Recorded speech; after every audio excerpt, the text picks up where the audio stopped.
राम राम। जय मां भारती, जय हिंदुस्तान, जय छत्तीसगढ़। आप सभी का मेरे YouTube चैनल सच से साक्षात्कार में हार्दिक अभिनंदन एवं स्वागत है। नवरात्र का पर्व चल रहा है। पूरा देश बल्कि दुनिया में कई देश मां भगवती मां दुर्गा के भक्ति में डूबे हुए हैं, पूजा पाठ में संलग्न हैं। मैं सभी सनातनियों को, हिंदुस्तान और पूरी दुनिया के समस्त सनातनियों को इस नवरात्र पर्व की ढेरों शुभकामनाएं बधाई देता हूं। और मां भगवती मां दुर्गा से मेरी विनती है कि हम सब सनातनियों की वो रक्षा करें और हम सबको अपना आशीर्वाद प्रदान करें। आज इस वीडियो के माध्यम से भ्रष्टाचार, बेईमानी, लूट, फर्जी की एक जो दास्तां है उसके बारे में चर्चा करने का प्रयास करते हैं। चूंकि ये गुजरात की एक कंपनी है, सीमेंट कंपनी है, इसलिए मामला और ज्यादा संवेदनशील और बड़ा गंभीर बन जाता है। निर्मा ग्रुप पटेल जी की कंपनी है। बलौदाबाजार जिले में सीमेंट प्लांट है, हजारों करोड़ का सीमेंट प्लांट, जो पहले टाटा था, जो बाद में लाफार्ज हुआ, अब वो नुओको सीमेंट प्लांट है बलौदाबाजार के आपके रसेड़ा रसेड़ी में। इसने किस प्रकार से ठगी का जाल बिछाया, किस तरह से इसने लूट किया, किस प्रकार से बताया जाता है, ये सब पूरी जो कहानी है बड़े बड़े पेपरों में, लीडिंग अखबारों में और मेरे तक पहुंची है। मेरे को लगता है कि इसकी चर्चा, इसका विश्लेषण, इसका आकलन और इसके ठगी, बेईमानी, चोरी, फ्रॉड की बातें आम जनमानस तक आना चाहिए। खासकर बलौदाबाजार जिले में, खासकर छत्तीसगढ़ में और पूरे देश में किस प्रकार से गुजरात से जुड़ी हुई एक पटेल परिवार की निर्मा ग्रुप की एक कंपनी है, किस प्रकार से इसके लोग, अब इसमें मालिक का तो हाथ हो नहीं सकता, सवाल ही नहीं, मेरे को नहीं लगता भाई। इसमें एरिया मैनेजर, जिला मैनेजर, छत्तीसगढ़ के मैनेजर और सीएफ जो बोलते हैं, जो वहां पे सीएनडीएफ लोकल भाषा में शशि भूषण शुक्ला, जिनके ऊपर उस क्षेत्र के लोगों को परेशान करना, किसानों को दर्द देना, और इस फर्जी में उनका भी खिलाफ एफआईआर है। ऐसी मेरे पास हालांकि एफआईआर की कॉपी नहीं है, लेकिन एक बड़े लीडिंग अखबार ने यह दावा किया है कि इन सब के खिलाफ आपके इसमें रहंग डाले हैं, वैद्य जी हैं, आपके देवाशीष देव हैं, नाम कुछ भी हो सकता है। एफआईआर इनका हो चुका है, मामला कोर्ट में भी पहुंच गया है। मामला जीएसटी चोरी का है, मामला ठगी का है। कैसे मामले को आपका जीएसटी को चोरी किया जाए, कैसे टर्नओवर को बढ़ाकर, कैसे मेरे ख्याल से इसके पीछे कुछ शेयर मार्केट का भी बूम की बात होगी कि शेयर मार्केट में फर्जी अपनी कंपनी को बढ़ोतरी दिखाकर कैसे पूरे देश से, पूरी दुनिया से पैसा को इकट्ठा किया जाए, और भी कुछ कारण होंगे। अर्थशास्त्री इसके बारे में ज्यादा बता सकते हैं। मैं एक राजनीतिक व्यक्ति हूँ, राजनीतिक आकलन करता हूँ। मामला क्या है आपको मैं बता रहा हूँ।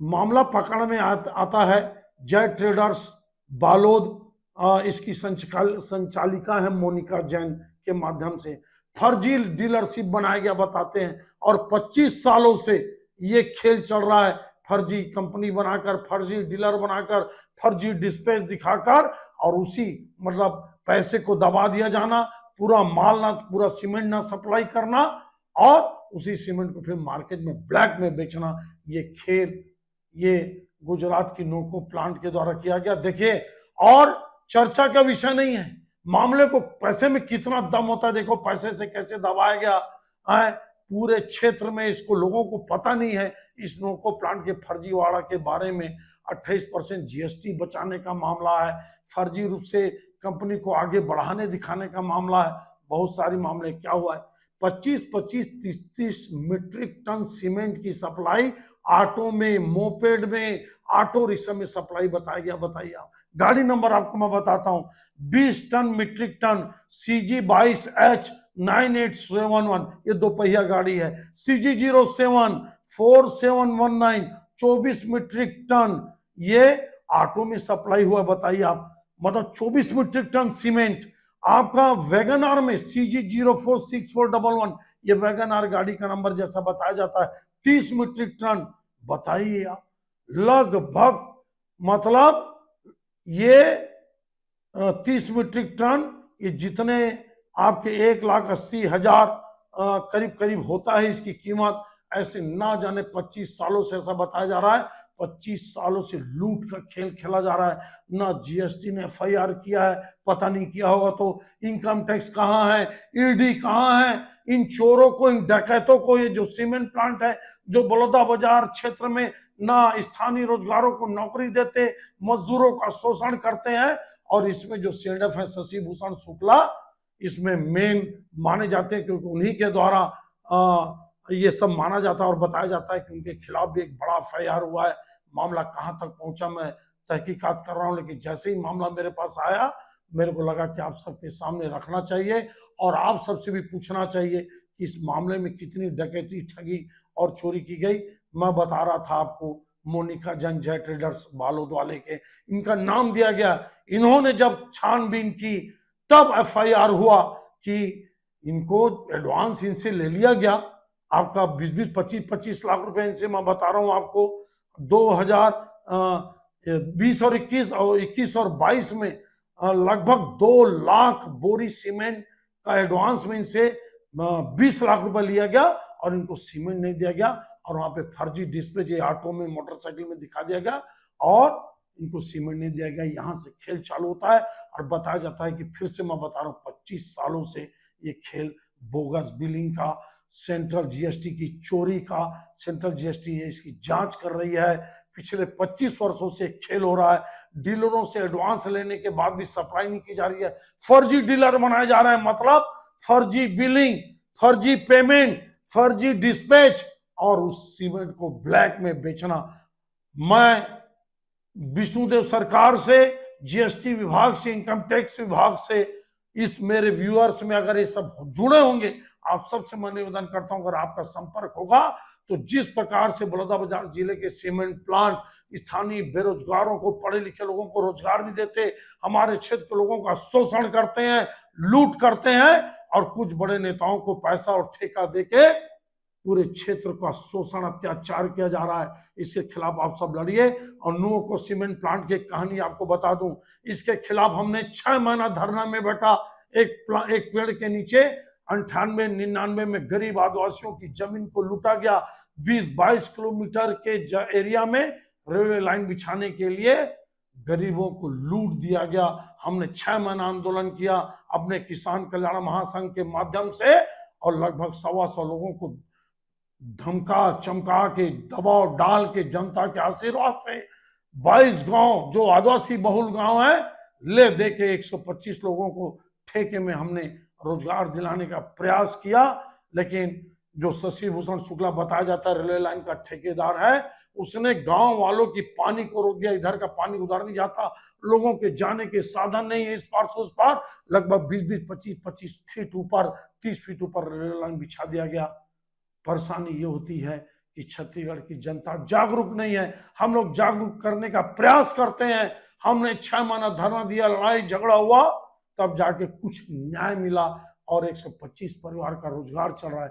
लेकिन जिनको रोजगार मिल जाता है वो गुलाम बन जाते हैं प्लांट के, वो प्लांट के एक प्रकार के जासूस बन जाते हैं। वो प्लांट के खिलाफ एक शब्द नहीं बोलते और अपने गांव घर के भाइयों के लिए लड़ना छोड़ देते हैं। ये एक दुख का विषय है। इस नुको प्लांट के खिलाफ कार्रवाई होना चाहिए। आप सब आवाज उठाइए, बताइए कि इसमें कैसे किया जा सकता है। मेरा नंबर व्हाट्सएप ग्रुप में रहता है, मेरे को कॉल करके बताइए कि इसके खिलाफ कैसे लड़ाई लड़ी जा सकती है। लेकिन मैं इनकम टैक्स, जीएसटी विभाग और ईडी से मैं मांग करता हूं, इस नुको प्लांट के जितने दोषी हैं, जिन्होंने ठगी किया, लूट किया, बेईमानी की, फर्जी बिलिंग की और सीमेंट को लूट के ब्लैक में बेचा और फर्जी डीलर बनाए, और जिन डीलरों से पैसा लिए उनको उनका पेमेंट नहीं दिए, सरकार के लोग, विपक्ष के लोग, पता नहीं ये बात राहुल गांधी तक कैसे नहीं पहुंची, जबकि गुजरात के मालिक हैं। मालिक कहीं के भी हो सकते हैं, मेरे को इशू नहीं है, लेकिन गुजरात के लोगों को राहुल गांधी जी खूब गाली बकते हैं। क्या पता इनको कैसे छोड़ दिए निर्मा ग्रुप पटेल जी को। लेकिन आप सब मत छोड़िए। ये बहुत बड़ा शोषण, अत्याचार, ठग, बेईमानी है और लूट का खेल है। और फर्जी बिलिंग, जीएसटी को फर्जी रूप से बचाना, जीएसटी की सेविंग करना, इन सब खेल को हम सबको एक्सपोज करना चाहिए। आप सबसे निवेदन है कि ऐसे नुवोको प्लांट, पता नहीं और भी ऐसे प्लांट जो बलौदाबाजार जिला में है, वो कितने चोरी डकैती कर रहे होंगे, ये सब जांच का विषय है। मैं जितनी बातें बताया ये मीडिया रिपोर्ट के लीडिंग अखबार के हिसाब से बताया, आप भी इसका तथ्य के बारे में मेरे को बताइएगा और इसका ज्यादा से ज्यादा आप शेयर करें, ताकि मेरी चर्चा, मेरी बात जो फर्जी बिलिंग नुवोको प्लांट की, ठग की, बेईमानी की, ये जीएसटी इनकम टैक्स तक पहुंचे। ये आकलन, ये विश्लेषण और ये भ्रष्टाचार के खिलाफ हमारा अभियान कितना उचित है, कितना सही है, आप जरूर बताइए और कमेंट्स करके बताइए, फोन करके बताइए। आप सबको इन सब चीजों में जागरूक सबको होना बहुत जरूरी है, तभी एक बड़ी लड़ाई की जा सकती है। क्योंकि नेताओं को ठेका देकर ये प्लांट वाले उनका मुंह बंद कर देते हैं, चंदा देकर मुंह बंद कर देते हैं। एक पुराने सांसद थे जिन्होंने हम लोग को वादा किया था वचन देने का, साथ देने का, पैसा में ऐसा बताया जाता, वो भी बिक गए। बाद में उनकी राजनीति लगभग खत्म हो गई। आप सब जानते हैं, समझते हैं, ये ऐसे ही होता है। आइए हम सब एक होकर लड़ें तो निश्चित रूप से लड़ाई जीत सकते हैं। अगर एक होकर लड़ेंगे तो इस नुवोको प्लांट के खिलाफ आवाज बुलंद करिए और मेरे इस चैनल को शेयर, फॉरवर्ड, लाइक जरूर करिए, सब्सक्राइब करिए। आप सबका बहुत बहुत धन्यवाद। जय मां दुर्गे भवानी, जय छत्तीसगढ़ मातारी, जय मां भारती।